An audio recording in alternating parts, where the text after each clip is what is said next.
दोस्तों, किसी गांव में राजू नाम का व्यक्ति रहता था। उसके परिवार में उसकी माँ, पत्नी रीना तथा एक 5 वर्ष का बेटा मनु रहता था। पूरा परिवार खुशहाल तथा प्रसन्न था। एक दिन की बात है, राजू काम से जब घर लौटा तो उसकी तबीयत खराब हो गई।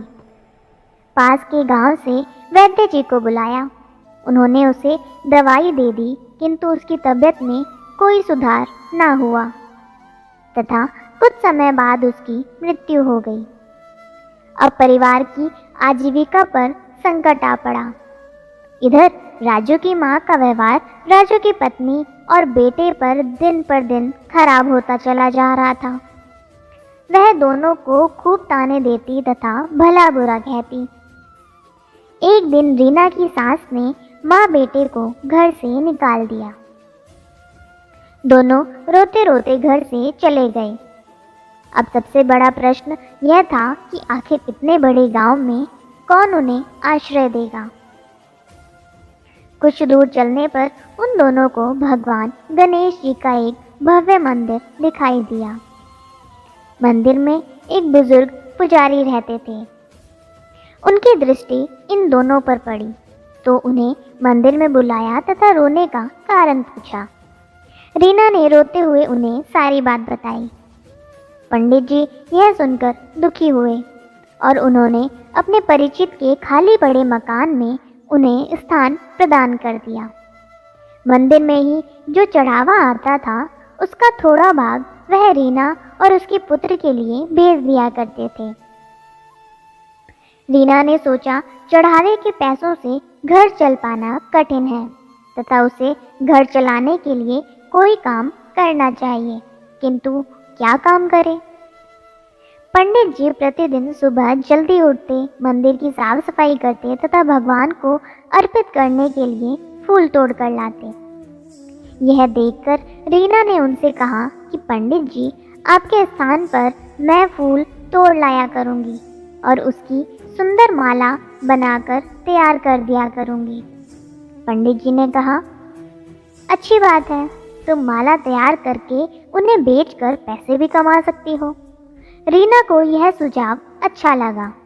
अगली सुबह उसने गणेश जी का आशीर्वाद लेकर माला बेचने का काम शुरू कर दिया। उसका बेटा मनु भी माँ के काम में हाथ बटाया करता था। ताजे फूलों से बनी माला देखकर ग्राहक उससे माला खरीदने लगे। कुछ ही दिनों में भगवान गणेश जी की कृपा से उसका काम अच्छा चल निकला। अब उसने छोटी सी दुकान ले ली थी। कुछ वर्षों के बाद उसका बेटा मनु भी बड़ा हो चला था। एक दिन मंदिर में उस गांव के एक व्यापारी की पुत्री अपनी माँ के साथ आई। जब उसने रीना की दुकान से फूल लिए तो उसकी दृष्टि मनु पर पड़ी। व्यापारी की पत्नी ने उनके बारे में पंडित जी से पूछा। पंडित जी ने सारी बात बताई। उसके बाद वह घर लौट गए। शाम को व्यापारी से उसकी पत्नी ने उन माँ बेटों के बारे में बताया तथा अपनी पुत्री की शादी उससे करने का विचार बताया। व्यापारी को भी वर अपनी कन्या के लिए उचित लगा और विवाह के लिए तैयार हो गया। गणेश जी के मंदिर में दोनों का विवाह बड़ी धूमधाम से संपन्न हुआ। उस व्यापारी के कोई पुत्र ना था, इसलिए उसने मनु को भी अपने साथ व्यापार में लगा लिया। मनु के परिश्रम तथा ईमानदारी से व्यापार में खूब प्रगति हुई। इधर रीना की सास की अवस्था खराब रहने लगी। वह अकेली रहती थी तथा खराब स्वभाव के कारण कोई भी उसकी सहायता ना करता। एक दिन रीना अपने पुत्र से बोली, बेटा, तुम्हारी दादी बिल्कुल अकेली है तथा वृद्धावस्था के कारण बीमार भी रहती हैं। उन्होंने कैसा भी व्यवहार किया हो, किंतु है तो तुम्हारी दादी ही। उन्हें इस अवस्था में अकेला छोड़ना उचित ना होगा। आज भगवान श्री गणेश जी की दया से हम प्रसन्न हैं, तो क्यों ना उन्हें भी अपने साथ ही रख लें। अगले दिन रीना अपने पुत्र तथा बहू के साथ सास के घर पहुंची। दादी ने जब उन्हें देखा तो बहुत खुश हुई। साथ ही उसे अपने करनी पर पछतावा भी हुआ, जिस कारण उसकी आंखों में आंसू आ गए। उन्होंने अपनी बहू रीना से अपने व्यवहार के लिए क्षमा मांगी। रीना ने अपनी सास को क्षमा कर दिया और अपने साथ घर ले आई तथा सभी साथ में रहने लगे। शिक्षा: सच्चे मन से की गई भगवान की आराधना अवश्य सफल होती है। जय श्री गणेश। गणेश चतुर्थी की आप सभी को बहुत बहुत शुभकामनाएं।